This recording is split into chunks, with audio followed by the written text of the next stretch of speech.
What's going on? And welcome to Beastly Thoughts, episode 151. We got up over the 150 hump. I'm a little surprised, guys. Hey, this is a big thing. 150. That's usually where the podcast falls apart. I never really thought we'd get past 100. This is where it all goes downhill. Yeah, honestly, number 10 I thought was pretty rocky. Number 10, that's way back. Wow. To be honest, with all the news we've had this week, I'm surprised any of us are still on this planet at the moment. So it's, it's good times. I'm just happy we're here. Not blowing up enjoying every minute. Just working 1 week to next. If you make 152, it's a victory. So we're there. Beastly couldn't be with us tonight. He may join us later, but it's doubtful. He had a family dinner for Easter, the Easter holiday, so he won't be joining us tonight. But we do have Robbie, we do have Gary, so we are good to go. We got a lot to talk about. I know Gary already shared some of his notes on all the games he wants to talk about. I got a lot of games I got to talk about too. One of them, of course, is Destiny, but I got some other stuff too. But Robbie, what have you been playing this week? I should probably first say that our starting soon screen is still up. I don't see the actual stream, so that's awkward. You're probably delayed then. The stream delay. Is it all good? I believe so. Let me refresh real quick. No, I still see it. It still says starting soon. Okay. Well, I mean, there's a stream. You want me to just go along with it then? All right. We're here. Yeah, oh, there we go. Now I see it. Yeah, Robbie. So we've been talking for 10 minutes about something that happened a minute ago. Why don't you tell us what you've been doing for the week? All right. This week, I have been playing a lot of a game that came out, I think, 5 years ago now. This is one of my favorite Call of Duty games. It became backwards compatible. Black Ops 2, man, is finally on the Xbox One.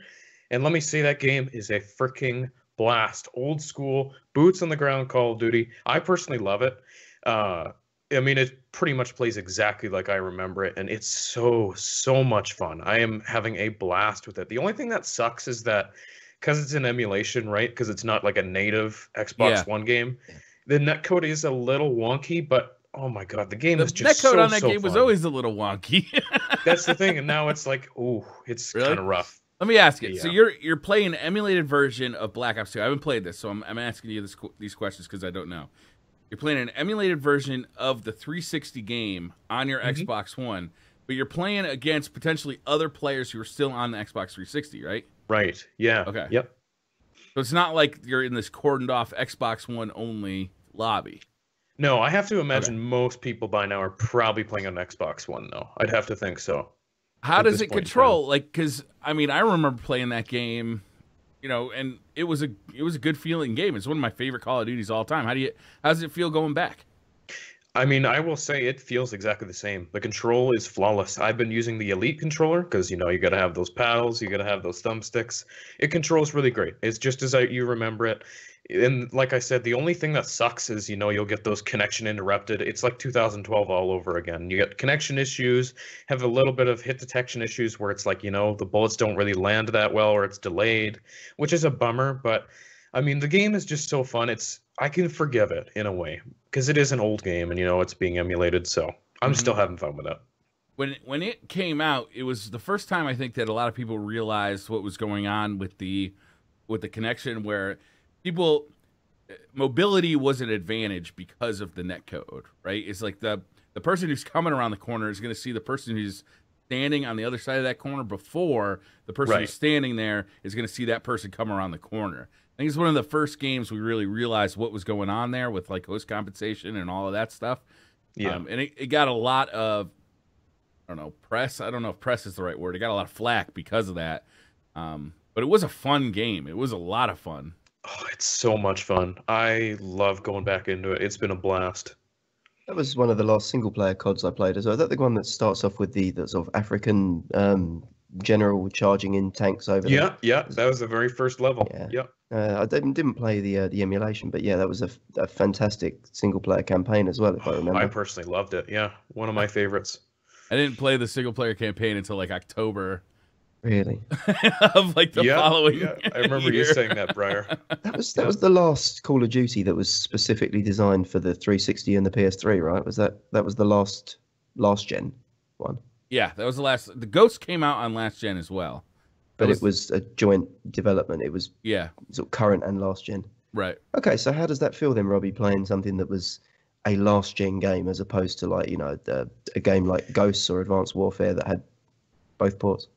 I mean, there's one other thing too that's nice about this is the frame rate is actually better on Xbox One as well. It's a more consistent 60 frames per second, which obviously is super important. That's what Call of Duty's built on, is that smooth gameplay, and you certainly feel it. So it doesn't really feel like a last gen game to me. I mean, I'm just thinking like while I'm playing it, it's just so fun. That's what I'm thinking. It's just I really enjoy this, and I can't wait to have like an old school feeling Call of Duty this year with World War II. I just hope they knock it out of the park with that. So this was an improvement on Modern Warfare Remastered then? Yeah, I would say so. I didn't really get into Modern Warfare Remastered. I don't know why. It just didn't really grab me, but this is grabbing me a lot more. Nice. What else have you been playing? Not too much. I've been playing some stuff in the Xbox Spring Sale that's been going on this week. Been playing some Dead Island and Dead Island Riptide. Those got remastered. Got them both for like $16, which is crazy to me. You know, they're really fun. I really like those games back in the day. 16 each or 16 for the pair? No, for both. That ain't bad. Yeah, so $8 a game, really good. Been playing a bit of State of Decay, just started that game, also very fun. That was like $10. So yeah, just been playing a lot of different stuff, and it's been a lot of fun. Nice. Gary, what have you been up to? Thanks. So for myself, I've played a lot of games. I'm only going to cover two of them today. One being a PS4 game, Persona 5, or PS4 and PS3 actually. I didn't realise it was released on the PS3, but new game still coming out on the 3, which I thought was... That came out on the PS3? No shit. I didn't know that. It is. It's actually twice as much money on the PS3 because it's such a limited print run. Really? So if you can find it on the PS3, keep it wrapped up because that's going to be a relic. But yeah, Persona 5. And for the PlayStation VR was Adventure Time inside Magic Man's head. So I'm going to start off with Persona 5 and then move on to the VR game. So Persona 5, for people who don't know, is a mature take on a JRPG or Japanese role-playing game set in a high school where you go to school, conduct the general day-to-day tasks of a high school student. But then of an evening, or when you travel into the Shadow Realm, you free the corrupted dark hearts of adults that have fallen victim to their own pride and self-corruption. So really deep, really psychological tale, and really in keeping with the Persona franchise. So have any of you guys, Briar or Robbie, played any of the Persona games in the past? No. Never played them. Okay, so if you've ever played any of the Final Fantasy games, it'd probably give you an idea of Final Fantasy pre-13, when it was still turn-based and ability-based, where you could summon spells or go into melee combat. I think we should restart the stream just to put in quick. It's having major issues. Robbie, there's nothing I can do about it. So I am recording the show separately. Don't worry about the stream health. Worry about putting on a good show. Okay. Go ahead, Gary. Sorry. No worries at all, guys. So yeah, for the Persona fans, or for fans of the JRPG, people that want to get into that area, Persona or Shin Megami Tensei as a series has been an outstanding and stellar series. Every one of the Persona games, right the way back from the PlayStation Portable original through the PS2, PS Vita games, have all been spectacular. This is the first time we've seen one on the PS4, so it takes advantage of the hardware there to deliver something that looks stunning. It jumps back and forward between anime, fully drawn, inked anime cutscenes, and then in-game story and narrative. You've got somewhere in the region of about 120 hours of story in there, and it really does feel like you're binge watching a high-quality anime series on Crunchyroll as opposed to playing a game. Which is a good thing in many ways. So I don't know if anyone, again, is an anime fan here, but if you guys are into that, no. This is where we need Beastly. I know Beastly's got the otaku. Yeah, you needed Beastly for this one. I know he'd be right there with you, Gary, but man, I could not care less. Not about anime, not about Persona 5. Actually looks really good from the video I've seen of it. It looks beautiful. I love the music I've heard as well. Oh, yeah. Like, everything about it looks very interesting. The only thing that's keeping me from playing it is the fact that I can't stream it. Yeah, I mean, the streaming element, which we touched on last week, is a bit of a bit of a spanner in the works for people like yourselves who are, rely upon content creation to share your experiences with people. And the fact that you're not able to do that is a bit of a stifling issue there, and is stopping this game maybe getting the audience it deserves. What I will say in defense of Atlus, the creators, and why I think they're stopping Persona being spread in that way, is that this game is very much something that's personal to you, and the stories resonate with you because you're experiencing them for the first time, and you're wondering when these kids and when these high schoolers are going to overcome the troubles that they're facing. And if you've seen that already in a stream, it's not a game that I would pick up and play again immediately after knowing what's going to happen on the next part of the chapter of the story. So it doesn't quite have the replay that some other games have. So from my perspective, I could see why they've done that there.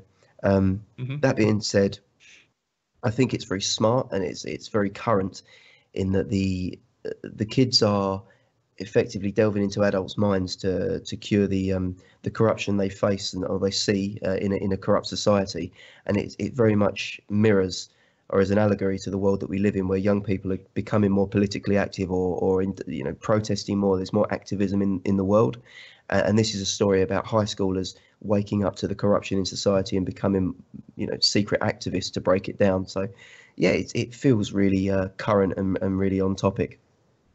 And it feels a lot as well. The other thing that I felt when I was playing it, that I felt like I was playing an Eastern BioWare game, very much the same vibe that I got from Mass Effect Andromeda, in that the story really mattered and carried it forward.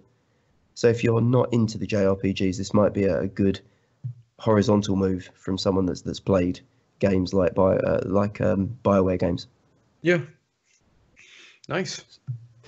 So aside from that, in the VR front, I played a game called Adventure Time Magic Man's Head Game. So this is for the Oculus and the Vive. Is this any relation to the cartoon Adventure Time on Comedy Central? Or not Comedy Central? On Cartoon Network. Yeah. Yeah, it is. So cool. I picked it up because myself and my fiance are massive Adventure Time fans. She's got all the series on Blu-ray, loves the humour. And it was also a lead up to the Rick and Morty virtual reality game that's coming out. So if you're fans of that sort of space, then this should be right up your street. It was $5, so I didn't expect much. It's a 3D action platformer. So if you've played Lucky's Tale on the Oculus, very similar to that, or on the PlayStation VR, if you played Robot Rescue, plays akin to that. So you're controlling the main character, Finn the human, with Jake the dog, and you're platforming through Magic Man's mind maze. What I will say about it is it felt unpolished and incomplete, and a little bit of a cash-in on the Adventure Time brand. It not being long, or the length of it, is not a problem, and that's what I've been told many times by many ladies, and I cling to that. Length is not the problem here. No, what the issue with it is part of it. The humour isn't there. The game being 30 minutes long is absolutely fine. It felt like I was going to treat it like an episode of Adventure Time, and if it was chock-a-block with Adventure Time humour and gags and feel, dripping with that essence, I would have been satisfied with it. To me, it felt like you were playing bland environments that weren't the landmarks you knew from the cartoon and the series, and the comedy, whilst it used the real voice actors from the series, it was so sparse and few and far between that you were kind of starved of it. You were starved of the Adventure Time humour. So to me, ultimately, even at $5, I can't recommend it, which is sad because I really wanted it to be a playable episode of Adventure Time to get me warmed up for the Rick and Morty game. But yeah, unless you're a huge Adventure Time fan, and you've probably already bought it if you are, it's not worth the $5, sadly. That's sad. That's sad for $5 too. You think, but $5. Man, that's rough. Yeah, it was. I watched her play it. I didn't have any desire to then play through it myself. It was enough to watch her on screen playing it. So that just tells you what sort of replay value it has.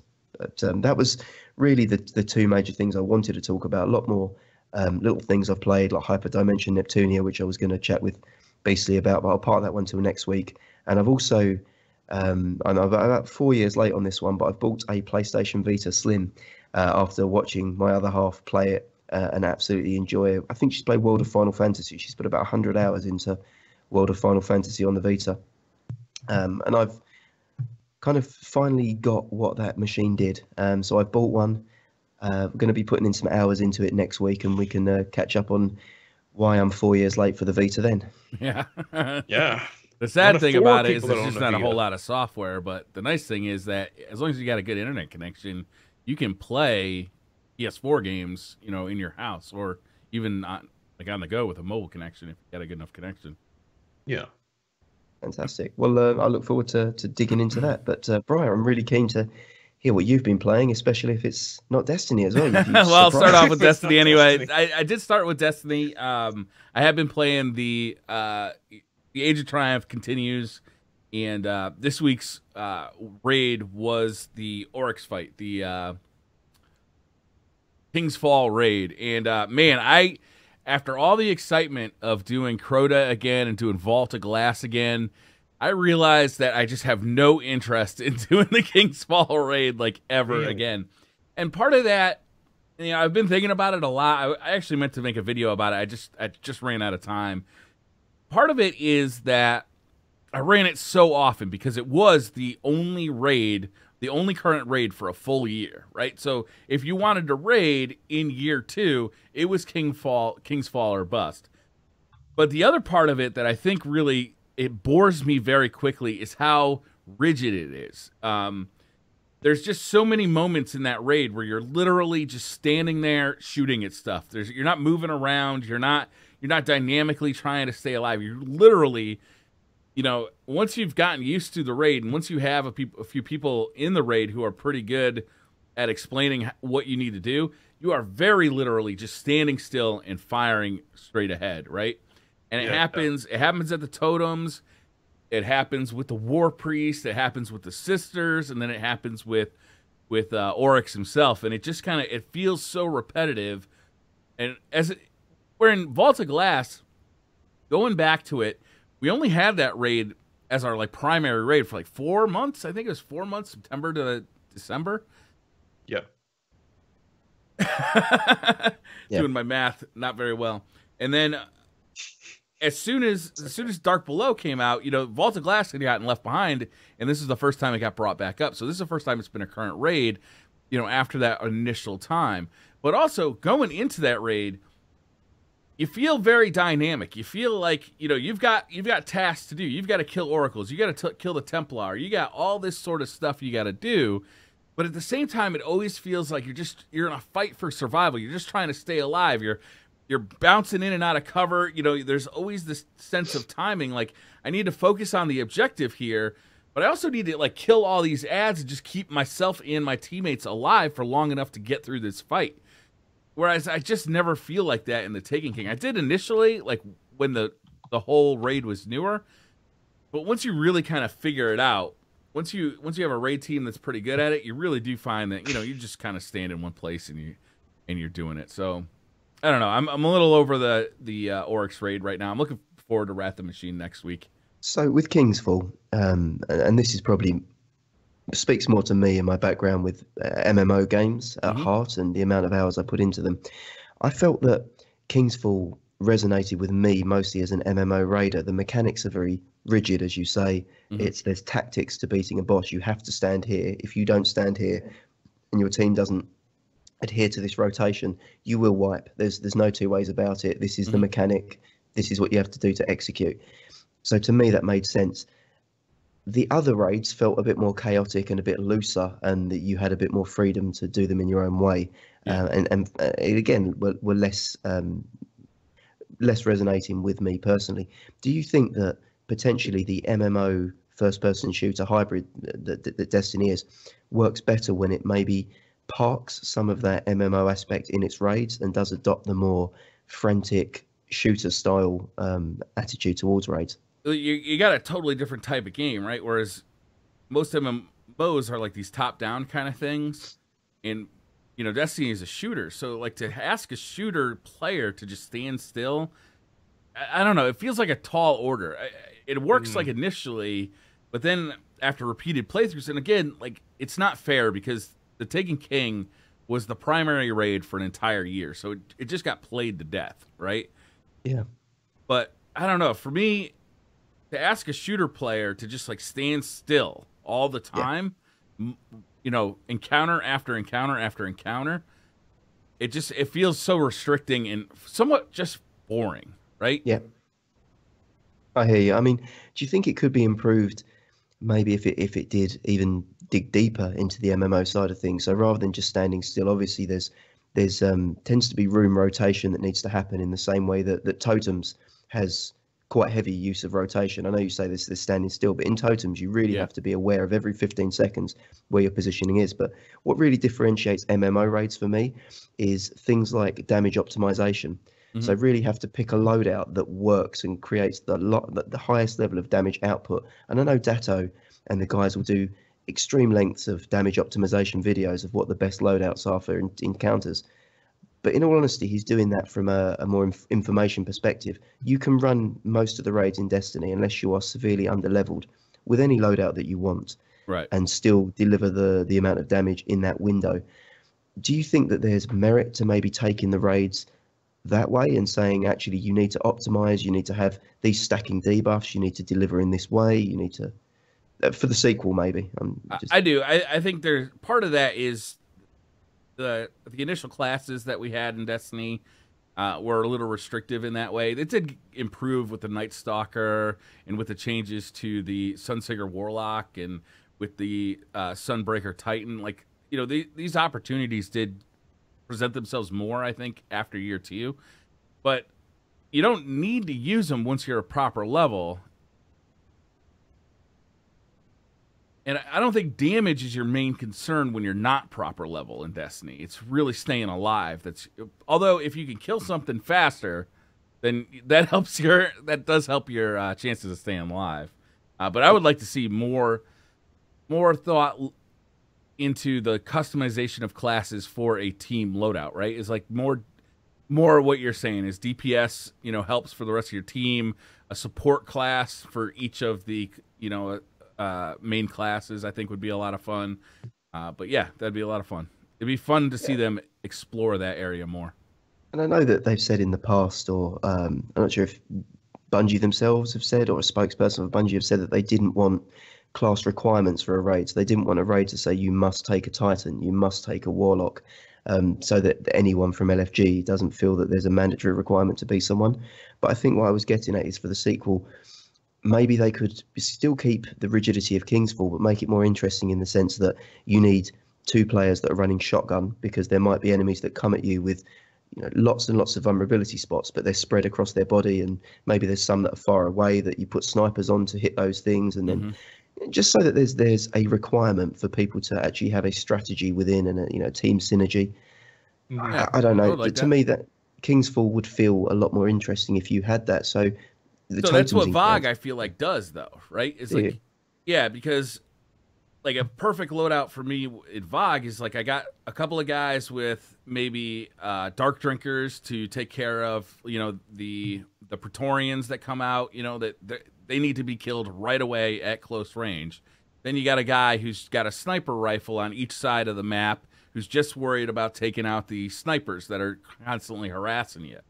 You know, and you got another guy who's just worried about, you know, whatever his job is. VOG, to me, has more of that, whereas Kingsfall does really feel like you're just standing around the whole time. And you are focused on doing DPS, but because I've run it so many times, I find myself just using random weapons just for fun, because, you know, a scout rifle, sniper rifle combo just got boring after a while, you know? No, I completely hear you. I'm not saying that Kingsfall is the utopia, but I feel it gets a lot of flack, and for me it feels like a really well polished and put together raid, and something that maybe execution of it isn't as fun as Bungie had hoped in their design, but I think design wise it's a masterpiece for a shooter to create something that's that complex that can still be done by 6 strangers with difficulty. But it's an achievement. It is an achievement. It's a great raid. I don't think I'd be so hard on it if it weren't for the fact that it was the raid for the entire year. I just got burnout on it, you know? Yeah. I also want to talk about some other games, though. I want to move on. Hollow Knight. Gary, didn't you talk about Hollow Knight a couple weeks ago? I don't believe so. Okay. So Hollow Knight is available on Steam right now. I believe it's also coming to the Switch at a later date. It is a very cool looking side-scrolling Metroidvania type game. You play as kind of this like bug knight. And it kind of got like these little bug antenna horn things, like a beetle-ish kind of looking dude. But it's a very, very good looking and very fun version of a Metroidvania. You explore a world. You have to, build your map up as you go. You have a nail for a sword, and it feels very responsive. It feels very good. It looks absolutely gorgeous. It's not vibrant as far as like a lot of colors popping out, but it's very nice hand-drawn art, and it's very atmospheric in a way that really, it just sells the world, and it sells, like this adventure. I do like this type of game, but there's been a lot of them recently that have come out that just didn't really fill the niche for me. And this one really does. It really does bring me back to the old days of playing, Metroid, specifically. Metroid or even Castlevania or Castlevania, one of the sequels. I really do enjoy it quite a bit. So this is the one that looks a little bit like a kind of a fairy tale Studio Ghibli, sort of like forest spirits from Princess Mononoke, like the white tiki mask characters. Yeah, it's almost monochromatic. Almost, right? There's a lot of blues, like dark blues, and a lot of dark greens. But it looks fantastic, and it's very responsive. It feels great. Mm-hmm. I'm really having fun with it. I've put in about 5 hours into it, so I couldn't really like review the game other than say that it's only $15, and if you like this type of game, it's probably an easy pickup. So you said Metroidvania, because I do like side-scrolling games. I really enjoy them. But for me, I played Odin Sphere, and that's probably about as hectic as I like from a side-scroller. So I'm an old man, and my reaction time is appallingly slow. I really enjoyed Child of Light, which was another side-scrolling game. I don't know if you played Child of Light, but that was a fairy tale side-scroller where you were it was all written in rhyming couplets, so that the whole story was told to you as fairy tale evolved, and the combat was very slow. It tended to be that it was more the beauty of the art and the design and the story and how it unfolds. So would you say the combat is closer to a Metroid or closer to like a Child of Light, slow pace? I didn't play Child of Light. It's fast combat. Have you ever played Guacamelee? Yes. It feels a little bit like that, but not as complex, not as finger bending. It's quick. Yeah. You have an attack button. You go in for the attack. You build your powers up. You get more. You get more powers, more attacks as you go. You get access to new areas by uncovering new powers. Like you get this kind of like beam attack where you shoot this like beam. You get you unlock new jumping abilities, that kind of stuff. It's probably most similar to Castlevania. You don't actually shoot much. You just kind of have this like sword swipe. It's not entirely difficult either. It's not like one of those games like Ori and the Blind Forest, which was a really exciting game to me, that kind of fit into this mold, but was so difficult that it became frustrating very quickly. And this game, you just kind of plug along and you make progress, and that's okay too. Every game doesn't have to be impossible. That's great, because like Assault and Sanctuary, which was like a 2D Dark Souls, very similar to that, very monochromatic. I couldn't get into that either. Again, games that have a high difficulty threshold. I know some people absolutely live for that. Yeah. For me, I play my games on like the easy mode, the lowest possible settings. I just like to be entertained. You know what I mean? And the fact that you've said that that's not too difficult is definitely worth a look. Would you say this is a must buy now on Steam, or is this one that you think would work well to wait for the Switch? I really like playing it on Steam. I've been playing it downstairs on my Steam, whatever it is, the Steam box. Steam box. And at this point, I'm just not so sure Switch is going to be able to. It's a 2D platformer. I would imagine the Switch is going to run it fine. I'm running it at 4K at 60 frames per second. It looks really nice. All right, we all know how big your e-penis is here. You don't have to whip it out. Don't swing that thing around, Briar. I'm sure it'll be fine on the Switch. I just, if it's running at 30 frames per second, you have access to a PC that can run it at 60, then probably not. Next up, I wanted to talk about Overwatch Uprising. You guys have a chance to play the new PvE mode of Overwatch? Is that King's Row, the map? Yeah. I haven't. I should bring my fiance down to talk about this segment because she's just never played Overwatch before. Just got into this week, and she's an absolute convert. She's been raving about it. So I'd love to hear your. Yeah, your it's really fun, man. It's like this. It's kind of like a objective mode, cooperative mode of Overwatch where you fight PvE enemies instead of a PvP battle. Basically, you've got to go to these objectives and like stand in a spot just like you would in PvP. But instead of having, the enemy team come, it's like all these like robots, and they even throw in some enemy heroes that are AI controlled, and you got to fend them off. And there's 2 modes of this. One is you get 4 characters to choose from, and everybody's got to be one of those 4 characters. I think it's and it all is like it's like a flashback in time. So you get Tracer, Shoreborn.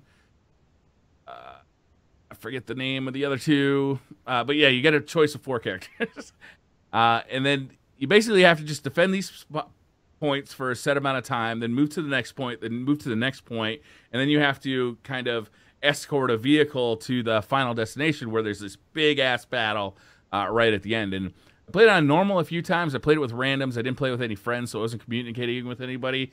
And even at normal, it was difficult enough that I felt challenged. I played mostly Shoreborn with the turret. I was putting down the turrets and trying to lock it down, and it was a lot of fun. It's a limited experience because it's 1 level. There's separate difficulties. You can play another mode where you can select any of the characters, but it's fun. It's real fun. It's not worth buying Overwatch for on its own, but it's a nice value add, and I hope they expand on it. Apparently, it's really popular too among the player population. So it's a horde mode, in effect. Yeah, basically. Yeah. Okay, and I thought that the Jeff Kaplan, the developer, had always said that don't expect PvE for Overwatch anytime soon, or is this... Everybody's allowed to change their mind. Is this something that you think then is a nice seasonal event, which I think it is? I don't know if it's coming in permanently or if it's been... It is not. They've said that it's not coming in permanently. It's going to be, it's here and gone, and, play it while it's here. And the other nice thing about it is you get a loot box for finishing it. So if you just go in and play it once, you get a loot box if you beat it, which is funny. You beat it, you get 1 loot box for each of the 2 modes that you can do it. Do you think, you say you wouldn't buy Overwatch for it on its own, do you think it's something that Overwatch needs? Would Overwatch benefit from having an expanded PvE mode, an endless horde mode? Don't you think it would? I mean, those characters are so great. Wouldn't you love to have a story mode for each one of those characters? I would like it, but would it make Overwatch a better game when Overwatch is at its heart designed as a competitive shooter? It would be so cool. I would want that. I really would. Yeah. I like it. I think it's fun to play those characters in a cooperative setting. And even though it's a fairly basic horde mode, the fact that they bring the story into the game, the characters are actually talking to each other if you listen, and like sharing some, a little bit of history about the characters, which is really fun. Yeah, I think it would make it a better game. They would keep the same price and add PvE to the game. Yeah, that'd be better. What about if it was continual seasonal updates, much like Destiny do with their live team? Mm-hmm. So, loot box focused events like this where you get new outfits, seasonal outfits, only limited time that you can get them. I think that's what they do, isn't it? I think there's been things like the Year of the Rooster and other things like that. I think it's the first time you've seen a proper PvE event of that nature. So if you had sort of story nuggets that expanded the Overwatch universe, spoke more about Doomfist, which I know everyone's excited to see more information on, I mean, would that be sufficient, or do you think the game would benefit more from a traditional campaign or story mode? I don't know that I'd want to see a traditional campaign like you'd see in I'm trying to think of a game that'd be like that, because those characters, they'd feel a little one-dimensional for a PvE or PvE story campaign. If it was just you against the world, they rely on the combination of everybody's different talents to kind of be a cohesive force. So I'd like to see it stay as a team-based kind of PvE activity. I like that. I think it works for this game. Yeah, and I think it's good too. I just didn't know whether or not there's anyone out there that's chomping at the bit for an Overwatch story mode. But I would play an Overwatch story mode for sure. I would love it. Yeah. I mean, those characters are the world they built is so fantastic. Well, Overwatch started as Project Titan, didn't it? It was meant to be the successor to World of Warcraft. No, Titan was a separate game that was cancelled a little while ago. It was supposed to be a successor actually to World of Warcraft. Yeah, I think the assets were reused for Overwatch. So the universe and the world was actually an MMO world that was then stripped out, and a shooter engine was built on it. So I didn't know that. It was fleshed out as an entire MMO world. So completely agree that it would be great to know more. They in my opinion, they could do almost anything with that IP. Like it could go anywhere, Yeah. Like they could give it to Marvel and start making comic books tomorrow, and it'd be a hugely popular comic book series. They could start making movies of this thing. They could start making single player campaigns based off of characters from this thing. They could do anything because it's such a rich world with so many likable characters. Even the characters that are bad guys, you want to know more about because they feel so fleshed out. Next up, I was also playing a little bit of something that I'd hardly call a game, but I love it anyway. It's called Ultimate Epic Battle Simulator. It's available on Steam for $15. Oh my god, I love the name. It is basically, it's exactly what the name says.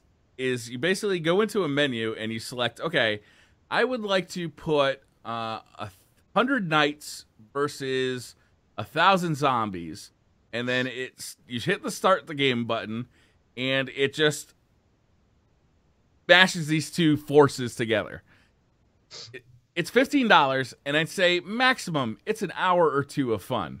But it's really cool. And I think there's going to be a lot of shit that you see on YouTube or GIFs made of this thing. You can select like chickens, zombies, penguins.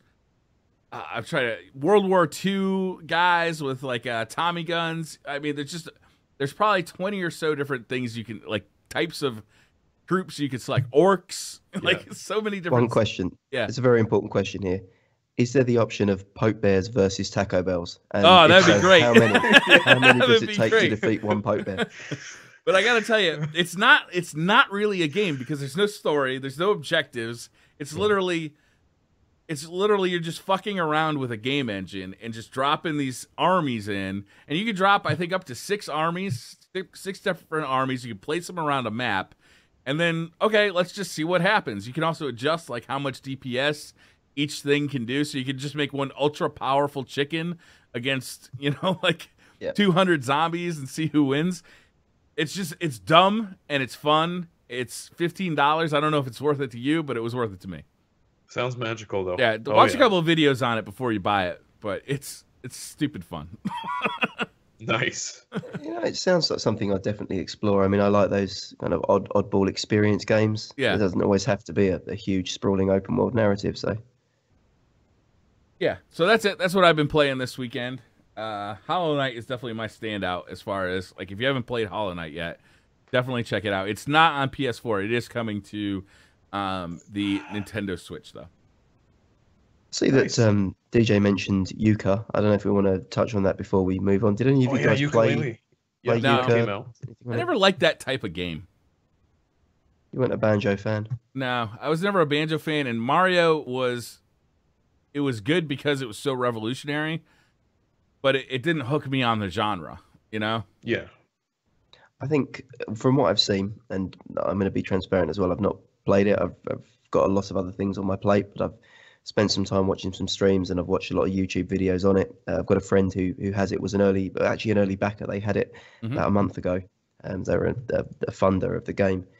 And Banjo-Kazooie and Banjo-Tooie were great games because they innovated the genre. As you say, they were made by Rare. There was quality throughout. The collectibles side of things, the little jiggies, the pieces that you had to build your map out. Yeah, that shit drives me nuts. It was the first time you had all that sort of stuff in the world, and the worlds were so diverse and rich, the pirate ship world and other things like that. I think what they've done with Yooka and why it's got such mixed reviews is that they've captured everything that made Banjo exceptional and stand out, and they've expanded upon it, but they've not evolved it sufficiently. Yeah. So it's like playing a 2016, 2017 tech Banjo-Kazooie with more content. And there's only 5 worlds. one of which being Casino World, which I've heard really poor things about. A lot of the encounters are solved through mini games like slot machines and casino-based games. So there's a lot of repetition there. I'd say if you're an absolute Banjo-Kazooie fan, it looks like something you'd want to pick up. Me personally, it's something I'll probably wait till it's $10 somewhere, nice and cheap, and maybe blitz through it then. I wonder if it's a rose-tinted glasses thing too, because it's been so long since the Banjo games came out, and like the Donkey Kong 64 and Mario 64. Like going back to that style of game, I don't even know. Like, it was impressive at the time, especially Mario 64, but like that collectathon kind of mascot-driven game, it never really appealed to my sensibilities to begin with. Mario got a pass from me because it was fun to play and it had charm, and it was something we'd never seen before. But after that, I moved away from that game style completely because I don't want to go and look in every corner for a coin or a feather or a whatever. It's just not my style. Yeah, I don't know that I love those games, to be honest, either, like some people do. I mean, they're fun, but I just don't get super into them. Yeah, different strokes for different folks. Exactly. Yeah, if you love the game, hey, I've heard good things about it. I've heard that one stage in the game in particular, the casino level, is not good at all. Like, people just flat out say it's bad, which Gary is like just 1/5 of the game. Literally, like the same words, Robbie. Did you? I'm so sorry. Yeah, maybe spend a little time Robbie... listening, a little time less time reading the chat. I'm sorry, and I've been reading Twitter too, so that's sorry where, about that. I think that's where Robbie heard it. People have said it. Many people have said it. Tons. Okay, I'm sorry about that. Yeah. Before we transition to the news, actually, Brian, I had a weird thing happen to me today. I know that I promised chat last week that I'd play. If it lasts longer than 4 hours, you definitely want to go to the doctor. It was. I know. It was blood in it. It was burning. I didn't know what to do. Okay, get that shit out. Oh my God, you better drive your ass to the hospital. Whoa. Exactly. No, just man up. I was playing. I promised chat I'd play Fated, which is a Viking VR game for PlayStation VR, Steam, and Oculus. I said it's something I'd do. I bought the game with every intention of playing it. I thought I'd play it on PSVR because the thing's been gathering dust since I got an Oculus. I've not touched it. And I wanted to experience it how chat probably would, because I know there's more PSVR users. I had the game on for 10 minutes. And this isn't a particularly movement-heavy game. It starts off very similar to Skyrim. You're in the back of a cart being taken to a town as a Viking. And within 10 minutes of this game being on me, I was pretty violently sick. Really? I couldn't use it, couldn't do anything else. And one thing that I noticed on the PlayStation VR is how blurry the resolution is, because it's half the resolution of what you've got in the Rift. And I don't know if my tolerance now for VR motion sickness is really, really high in the Rift. And I don't know, again, if it's because the frame rate and the resolution is so high. Coming back into the PSVR, I felt the dynamic resolution on the periphery really heavily impact me, and I felt like the center screen was blurry. Have you played the PlayStation VR recently since moving to the Vive? I did actually go back and play some Resident Evil, just because I love that game so much, and I just wanted to fuck around with it again. And I went back to the scene where, no spoilers, but you're defending yourself against the chainsaw and kind of exploring around that house again.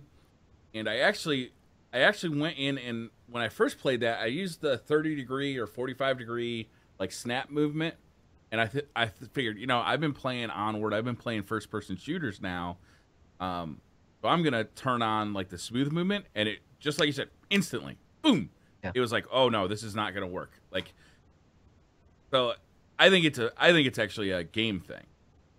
Right. Some games get it right, and some games don't, and it's not clear to me the difference between those games, to be honest with you. Like, I have not figured it out. I don't think it's necessarily the resolution of the headset. I don't think it's necessarily the frames per second, because the PlayStation headset runs at 90 frames per second, like the Oculus and the Vive do. So I'm not sure what it is, but I've had some games, man, they set me off instantly. There's one game on PlayStation that I can't remember the name of it right now. Here They Lie. Here They Lie. Thank you. It's like I can't even think about that game without getting sick. It was just an interesting thing. I don't know if you had the same experience, because I might actually, as a specimen or a test subject, because that's available on both platforms, I might buy Fated again on Steam, so I can have it in 2 places and waste money twice. But no, I might buy it just for science too, just to see if I have the same reaction to it. Yeah, I mean it's $10 on PSVR, and I think it's like $5 on Steam. So it's not a hugely expensive game, and it's an hour-long experience. It's quite a nice. It looks like a Disney Pixar Viking game.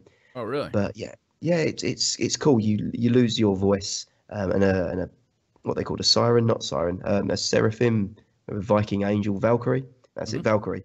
Brings you back to life, and you can only communicate with nods or shaking your head. So it's interactive in that sense. But yeah, I didn't actually have any movement control over my character. I didn't even get that far. I was sitting in the cart on the intro to the game with only my head movement. My body was static, so I was laying in this cart. It made me sick. So if I can get past the cart with the Oculus, then I know that it's potentially a PSVR thing. But that'd be interesting to find. For $15, it's worth figuring out, right? I mean, I'd spent $15 on something I would hardly even call a video games this weekend. So yeah, there you go. Cool. But that's all from me. It's just I know I promised chat I'd play Fated, so sorry I did try. But... All right, Robbie, we got some news this week? I like that silence there. That was good. Robbie, how about some news? Okay. All right, let's get into it.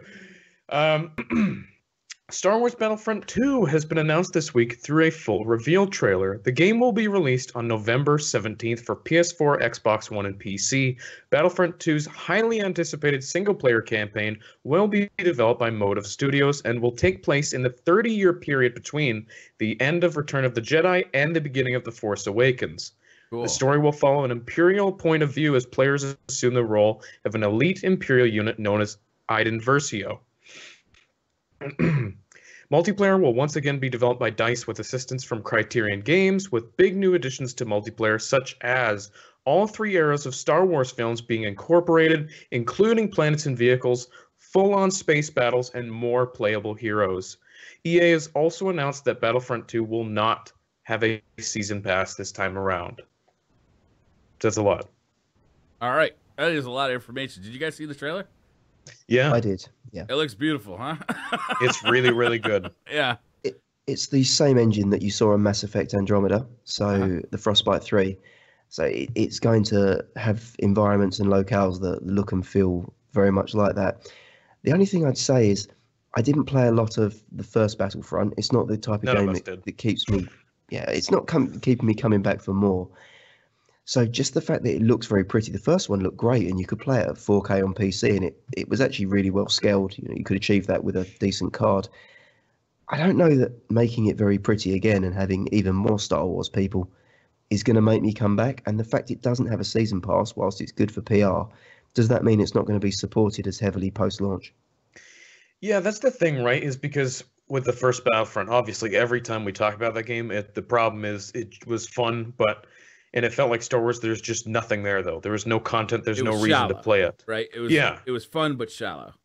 Whereas with this game, EA's coming out like we heard you. We're adding a single player. Hopefully, it won't be a half-assed thing. It'll be a good single player, which I think it sounds pretty cool. Playing as the Empire, I think that could be cool. Yeah, the setup sounds good, right? Yeah, and then the fact that the multiplayer is going to have all 3 eras of the Star Wars films. There's going to be Rey, Kylo Ren. You can play as Yoda, Darth Maul. Like, there's tons of characters. Full-on space battles is exciting to me. That would be really cool. Just the fact that they're saying this is going to be a full experience. I think they've probably learned their lesson. And also the thing is, too, with the first Battlefront, it was a full-price game. It didn't feel complete. And then on top of that, you had a season pass to pay for, which definitely people were very sour about. So this is like, we're going to give you way more content at launch, and then we're not going to make you buy all this stuff, which I think sounds awesome. But who knows, man? I mean, we'll have to wait and see. I'm waiting for E3 for them to sell Robbie. me. We do have to wait and see. But, I mean, I do believe that EA is probably putting a little more weight behind this. And if they've been developing this since they released the first one, hopefully they've had enough time to add some content to this game, because in my mind, that's all the first game needed. The game was fun, right? It was super great fun, groundwork, but it was just super shallow. Like there just wasn't a whole lot, to explore and to keep you coming back. So if they can add that single player in, plus they can add a little more depth to the multiplayer. I mean, they got an easy winner on their hands because, I've never played a game that made me feel like I was in a Star Wars movie before. Like that game did. They nailed that part. Fucking unbelievable. It just, there just wasn't enough to do. So I'm looking forward to this. Basically, like people have said, it's like a blueprint for something better to come. That's perfect for the first Battlefront. Yeah. Right. I mean, what makes me nervous is the fact that it's one elite Imperial guy. I feel like Battlefield 1 really nailed the single player for those sorts of games. Made by the same guys using the same engine. Wouldn't it have been great to have, rather than one campaign that potentially is half-assed, it might be an 8-hour campaign at best, you had 8 one-hour campaigns with all different soldiers and different perspectives of the conflicts from different time periods. On that periods point, Gary, also, another thing to mention is that there are moments where you'll play as Luke Skywalker and Kylo Ren. Like you'll actually play in as the multiplayer Jedi or in the single-player campaign? No, also the single player. That doesn't make any sense. How can you play as Kylo Ren? What did you say? 20 years before? It's during a baby. Well, it's going to take place over 30 years, so it'll skip forward. That's probably it. Oh, okay. Roll around as a kid Kylo Ren shaking a rattle, and that would be adorable. Don't know how fun it would be, though. No, I mean, I don't know. I'm going to reserve rights to judge, but I kind of hold everything to Battlefield 1 standards now in terms of single-player campaign. And this sounds awesome. And the thing that makes me a little more excited for Battlefront 2 is the fact that for a company to truly want to change what they're doing, I think with the first Battlefront, we know it sold okay. It didn't sell as well as they wanted to. I know that. It underperformed. I think that's the main reason why they're probably like, okay, we really need to put some effort into this game. We need a campaign. We need a substantial game. I think they're going to do it just because they know Battlefront 1 didn't do what they wanted it to do. So that makes me more confident. I mean, I'm just going to wait till E3 for them to sell it to me and see how complete it really is. Yeah. It's all about E3, really. Yeah, we'll see. We'll see. I might actually wait for the reviews to come out. But I mean, even if it's, if I hear that the campaign is, a decent campaign, I'll probably buy it just because I'm such a Star Wars fan, Yeah. Yeah, and how long will that campaign even be? I mean, it's probably going to be something like 6 hours, I would have to imagine. I mean, how can you say it's probably going to be 6 hours when you have no idea? Right, that's true. What basis do you have for it's probably going to be 6 hours? It's just a wild guess. Really, I just have a feeling. I'm going to be the man who once more in the podcast says, length is not important, it's the quality. Lies. Look at Titanfall. You need some length, though, to be fair. You need to be able to stick that thing in and, have them feel it. But anyways. The art to it, Robbie, is to never actually refer directly to the sex or the dick, right? Is you just want to play around the periphery, right? You don't want to get right to the point. That's the 100%. Key. That's the key. Beat around the bush. Yes. Beat around the bush. Exactly. All right, what's next up for news? After numerous supply issues, Nintendo has officially stopped production of the NES Classic Edition worldwide. What the fuck? Yeah, basically. What the fuck? They are shipping out another shipment, right? One last shipment, yeah. One last shipment. It better be a big one because I really wanted one of these things. Me too. I really want one now with this news. Like, Gary, what do you think? I've heard different things on this one, so I think it's not as it's easy to meme and go, Nintendo, we've got a great, selling thing that's sold out everywhere. Quick, let's can it. Yeah, it's easy to meme them in that way, but I've heard lots of different takes on it and people that have spoken about things going on behind the scene with game licensing. So you've got 30 games on there that potentially they need licensing for to put out as free packing content or packing software. The fact that you're giving them away for $50, one, you're I guess reducing potential sales on the eShop, and then secondly, you've got to manage the publishers and the original IP owners. Even if one of them there wanted to renegotiate their contract and play hardball, Nintendo probably. Do you think this really does it compete directly with the eShop, or is this selling? I mean, I'm sure at some level to some consumers it does, but a lot of people who don't even play video games are going out and grabbing these things. Yeah, right? I don't feel like it. They honestly played does. games back in the back when the NES was a relevant thing when they were kids, and now they're married with families. They haven't played a video game in 15 years. And the NES Classic, oh, I remember playing this game. That'd be fun to have around. It's only $50. Yeah. Huh, No, I gone. see your point. I mean, it's just when you're managing that many potential IPs and potential contracts with software distributors or software owners, if even one of them throws a spanner in the works, you've got to can the whole thing. They can't strip out one software title. And also the fact it got jailbroken, it got hacked. Nintendo, I think that might have something to do with it. Yeah, I mean, whether they're going to cut their own nose off to spite their face, the fact is they're not going to put out there a platform that allows people to very easily jailbreak and hack and have a perfect emulator, really, for ROMs. What if this is part one of a very long-term plan?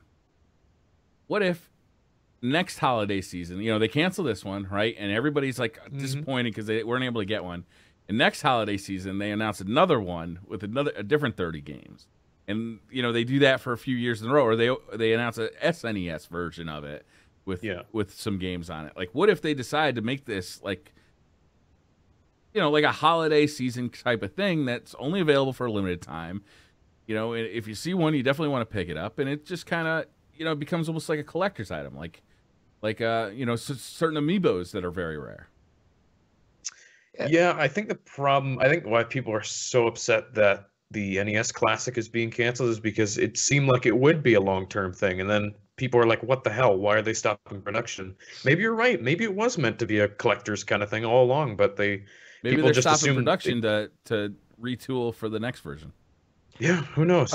I think you struck something there with the amiibo side of things. So potentially there's such a razor thin line between understocking and overstocking this unit. It's not something that's going to have mass consumer demand. It's a niche product.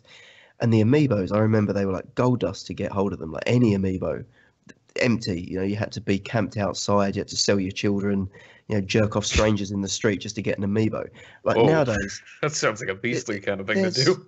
Well, exactly that. Nowadays, there's amiibos stocked everywhere. Maybe one or two of them that were underproduced aren't there, but they're in the shelf. So potentially, Nintendo could be taking a view that they don't want to be holding stock on something that they're going to have to really heavily discount to sell. When they need to be focusing on Switch production or potential models or variants. So as you say, it could just be a fact that they could kill it now and know that they've definitely got a demand for the remaining units. Mm-hmm. Mm-hmm. Don't know. We're not Nintendo, so yeah, it's an interesting decision no matter what. And I'm definitely disappointed I didn't get one, and I think I'm actually more disappointed I didn't get one now that I know that I probably won't be getting one.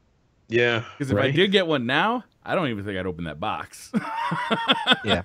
To be honest, I'd just sell it with knowing how valuable they're going to be. Yeah. Yeah. I mean, you're seeing the $700, $800, $900 on eBay. How realistic that is, I don't know. But I think it's just going to go up. I think over time it'll be even more. I don't see it going up. I think at that point there, if you're a collector, you probably want a real NES in mint, but I don't know. Maybe. Yeah, who knows? All right, next bit of news. Namco Bandai is teasing a brand new game with a very Dark Souls type of tagline, Prepare to Dine. Have you guys seen the trailer for this? Dine, yeah, like obvious Dark Souls reference. Yeah. So the trailer sort of reminds me of Bloodborne in a way, but it's a very interesting style. Have you seen it, Gary? Like the art style? It's very different. I have. Looking. Yeah, it's almost like it's got that kind of stylized edge to it, more artsy, more it's less gothic than you saw with Dark Souls. So yeah, that's why I was thinking more along the lines of Bloodborne. And I'm wondering if this is even a From Software project. Like, is this their next spiritual successor, kind of, or who the heck knows? But we'll find out on April 20th. That's when the reveal of it is. So it's soon. I mean, I'm excited. So it didn't have From Software in there anywhere? No, we don't know. It could be, but we don't know. It actually looked more like a Persona game. It's got that very monochromatic kind of look about it. From my perspective as well, the kind of Japanese style shadow ghosts with the big grinning face. Yeah, I mean, it was an interesting take. they're Japanese companies, so they could be taking more of an Eastern slant on the Dark Souls. They could be doing some weird thing. Who knows? They're weird. Yeah. So the fact that it looks like animals that are sort of dripping blood out their mouth. It could be like soul eaters and that kind of side of things. Yeah, I'm interested. I'm not a Dark Souls fan, but that style of art and that style of game presentation, I love Dark Souls. Oh man! If you could put on God mode and never die, no matter how many times you hit, I'd play through it and enjoy it. But I played the Dark Souls 2, is it? And I got to the part where there's a dragon asleep on a load of in a castle. There was like a load of rock men trying to kill me. I mean, I know what you're talking about. Yeah. 15 minutes into the game, and I got killed so many times I turned it off and never played it again. That was it. That's people's most experience with Dark Souls. I don't have a whole lot of like drive to play Dark Souls either, but part of it is the aesthetic doesn't really appeal to me that much. Like a lot of people love the aesthetic of Dark Souls and love the world, but Bloodborne, even though it has similar gameplay, the fact that it was a little faster paced and the aesthetic in the world was so novel. Like I've just never seen a game set in that kind of a world before. I ended up liking Bloodborne so much that I did end up giving Dark Souls 3 a shot. I still didn't really like it. Yeah. Oh, Briar. Still with my thing. All right. I'd play Bloodborne too, though. Oh my god, I would too, absolutely. All right, next bit of news. Xbox Project Scorpio will finally have a full reveal at this year's E3, confirms Phil Spencer. So I'm sure we all thought this was going to happen. This isn't another, sort of tech leak thing. This is like the full reveal, name, price, date, I'm sure are all 100% going to happen. But yeah, it's an time. Important moment for Microsoft. They're going to unveil the price of that thing, which is key to its success. Huge. But they're also going to have to show us a reason to buy it. Like, great, yeah. It's powerful, awesome. But who cares if there's no software? That's so important. Exactly. It's nobody wants to have a muscle car sitting in the garage. Everyone wants to go out and drive it, right? Yeah. But for multi-platform games, I mean, it doesn't have the exclusives. Granted, Sony's got that nailed down, but Sony's got that because they've got competitor advantage at the moment. They are the market shareholder, and that's what they've got. Mm-hmm. Right. For multi-plats, you're going to start seeing people buying it on Xbox again, surely. If you know that categorically this looks best on Xbox. Gary, what I often see is that the more powerful console doesn't necessarily get the best looking port of a game, because the games are normally developed for the most popular console, which is going to be the PS4. So, like we've seen the most powerful console get shitty ports, throughout the history of games. The Xbox was more powerful than the PS2, but got, and they both got the same games, but the Xbox version was often worse. The Xbox 360, the PS3 version of a lot of games is often worse. Mm-hmm. Just because it's got more power doesn't mean the games are going to look better for multiplats. Yeah, I hear you. I mean, I just feel like Xbox are doing so much work around their infrastructure, which to an extent is catch up and damage mitigation from the launch of the Xbox One. But the work around our next news article, which I'm going to obviously leave until we go into that, but that's a great step into building consumer confidence. But also the chat app, the fact it's integrated with Windows and people that are using their PCs have a singular chat app. Mm-hmm. The fact that they've really worked on the dashboard to improve the overall experience there, the complete removal of Kinect and the move away from being a one-stop media shop to back to a core games console. I wouldn't count Xbox out. I feel like Xbox are now blending the generations and saying, don't wait for Xbox 2. Developers start coming back and having confidence with us. And 18 months' time, next E3, effectively, E3 2018, Xbox is going to have some real quality exclusives to announce, maybe some to release that year, things that are going to make you want to come back and play Xbox again. So you can't expect Scorpio to come out and suddenly you're going to have Horizon quality exclusives on Xbox. I just don't think we're going to see that sort of time-space turnaround. But yeah, that's the thing too. People are expecting Scorpio, like Microsoft, to just pull these exclusives out of nowhere, and I'm like, maybe. But first of all, you got to look at their first parties. Like, we know what most of them are doing. Obviously, we know there's going to be a Halo 6. We know there's Crackdown and not Scalebound anymore. Sea of Thieves. You rep Scalebound, but yeah, like maybe they could do sort of third-party exclusive deals. Like, I'm sure there will be maybe some of those coming, but again, it's like, don't don't expect them to just pull these exclusives out of nowhere unless they really make some deals. Just, kind of wait and see on that. So I wouldn't put your anticipation up too high. All right, I don't know about your thoughts on it as well. I know you've got the Windows Store there, which Microsoft are obviously going to want to promote. What's the chances or the likelihood ever that you see Steam from some variant at least come into Xbox? No way. Steam Store. Oh, they'd never let that happen. You don't think? No. Why? Because that would require Microsoft to share its profits with a third party. I don't see any reason to do it. Do they not already do that? With who? With Steam on the PC platform. They don't have a choice though. On the PC is an open platform. Anybody can, write software and open a store up on the PC and start selling PC software. The Xbox is a closed platform. Like Steam can't just write an app and have it appear on the Xbox One. Exactly. Yeah. I'm just thinking about how desirable it would make it if you had this huge plethora of. Suddenly you worry about game drought. You don't really have that with Steam. As long as you've got Steam developers working for the Xbox platform, then you can start feeding content through there.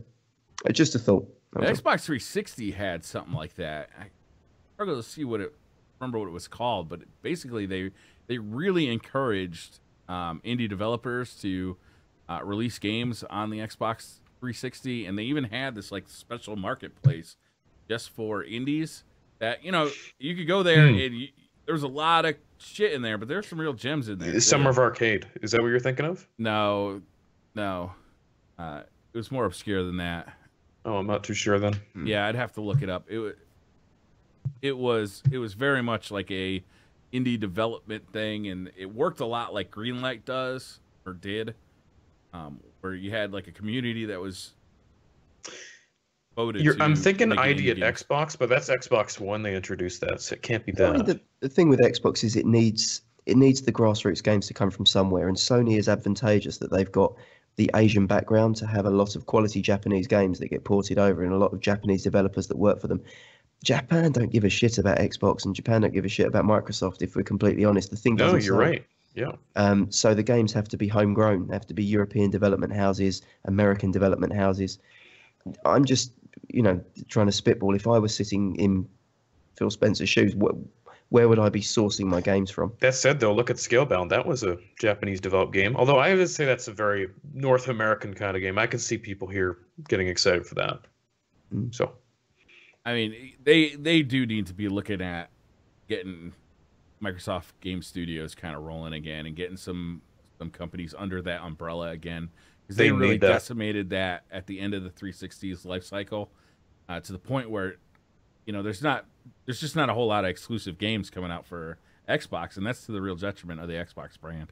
Yeah, you can count them on one hand pretty much. Like, there's just not many. Whereas Sony has a huge lineup of exclusives right now, and they all look fantastic. Like they're killing it right now when it comes to exclusives, and Microsoft's got a tough battle. They really do with that. Yeah, we're Microsoft fans here.